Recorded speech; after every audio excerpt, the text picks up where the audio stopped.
Copa America ഫൈനലിൽ Argentina Colombia super പോരാട്ടം തുടങ്ങി. സ്റ്റേഡിയത്തിന് പുറത്ത് സംഘർഷമുണ്ടായതോടെ 1.5 മണിക്കൂറോളം വൈകിയാണ് മത്സരം തുടങ്ങിയത്.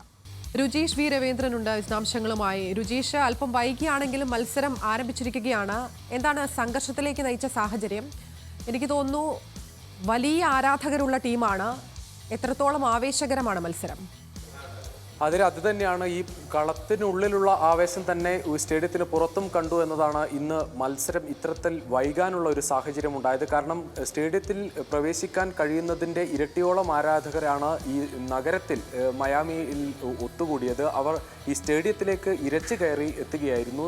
ഗേറ്റ് തള്ളി തുറന്ന് അതിന് ചെറിയ ഭാഗങ്ങളിലൂടെ സ്റ്റേഡിയത്തിലേക്ക് ഒരാൾക്ക് മാത്രമൊക്കെ കടന്നു പോകാൻ പറ്റുന്ന ഭാഗങ്ങളിലൂടെയൊക്കെ ആരാധകർ ഈ ടിക്കറ്റ് ഇല്ലാത്ത ആളുകൾ ഉള്ളിലേക്ക് കയറി. പല ആളുകൾക്കും ടിക്കറ്റിന് വേണ്ടി അവസാന നിമിഷം വരെ ശ്രമിച്ച പലർക്കും ടിക്കറ്റ് കിട്ടിയിരുന്നില്ല. അത്തരത്തിൽ സുരക്ഷാ ഉദ്യോഗസ്ഥർക്ക് പോലും തടയാൻ പറ്റുന്നതിന് കൂടുതൽ ആരാധകർ എത്തിയതോടെ ഇതൊരു സംഘർഷത്തിലേക്ക് പോവുകയായിരുന്നു.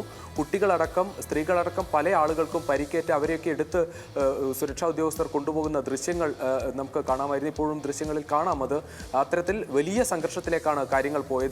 ഇന്ത്യൻ സമയം 5:30 തുടങ്ങേണ്ട മത്സരമാണ്. അത് ഏകദേശം 7 മണിയോടെയാണ് ഈ മത്സരം തുടങ്ങാനായത്. എന്തായാലും മത്സരത്തിലും അതേ ആവേശം തന്നെ ഇപ്പോൾ കാണാം. കാരണം അർജന്റീന, നിലവിലെ ചാമ്പ്യന്മാരായ അർജന്റീനയോട് മികച്ച രീതിയിൽ തന്നെയാണ് ഇപ്പോൾ കൊളംബിയ പോരടിക്കുന്നത്. കൊളംബിയയുടെ കാലിലാണ് ഏറ്റവും കൂടുതൽ സമയം പന്ത് എന്നത് നമ്മൾ കാണണം. കാരണം 58% സമയവും കൊളംബിയയുടെ ഭാഗത്ത് പന്ത് നിൽക്കുന്ന സാഹചര്യത്തിലാണ് ഇപ്പോൾ മത്സരം പുരോഗമിക്കുന്നത്. ആദ്യ 21 മിനിറ്റിലേക്ക് പോകുമ്പോൾ തന്നെ 3 ഷോട്ടുകൾ അർജന്റീന പോസ്റ്റിലേക്ക് ഉതിർക്കാൻ കൊളംബിയൻ താരങ്ങൾക്കായി. അത്തരത്തിൽ വലിയ ആവേശത്തിൽ തന്നെയാണ് മത്സരം പുരോഗമിക്കുന്നത്. എന്തായാലും കൊളംബിയ ചരിത്രത്തിലെ അവരുടെ 2ാമത്തെ കിരീടത്തിനാണ് ശ്രമിക്കുന്നത്. ഹാമിഷ് റോഡ്രിഗസ് എന്ന സൂപ്പർ താരത്തിന് അദ്ദേഹത്തിൻ്റെ കൊളംബിയൻ ജേഴ്സിയിൽ ആദ്യത്തെ കിരീടത്തിന് വേണ്ടി ശ്രമിക്കുന്നു എന്നതുകൂടി കൊളംബിയയുടെ ഒരു പ്രതീക്ഷയാണ്.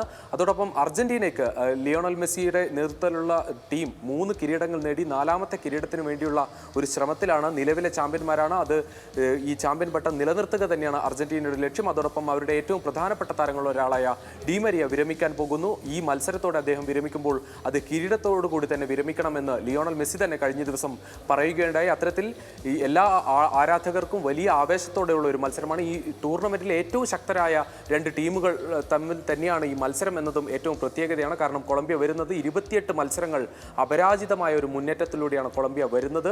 അർജന്റീനയാകട്ടെ നിലവിലെ ചാമ്പ്യന്മാരുമാണ്, ലോക ചാമ്പ്യന്മാരാണ്. ആ തരത്തിൽ ഈ മത്സരത്തിന് വലിയ പ്രാധാന്യവുമുണ്ട്. ആരാധകരും വലിയ ആവേശത്തിൽ തന്നെയാണ്. ശരി, അത്തരത്തിൽ അല്പം വൈകിയാണെങ്കിലും അർജന്റീന കൊളംബിയ മത്സരം ആരംഭിച്ചിരിക്കുകയാണ്. വലിയ ആരാധകരുള്ള ടീമുകളാണ്. ഇപ്പോൾ കളത്തിൽ ആരാധകരും ആവേശത്തിലാണ്. വിശദാംശങ്ങൾ നൽകുകയായിരുന്നു രുജീഷ് വി രവീന്ദ്രൻ.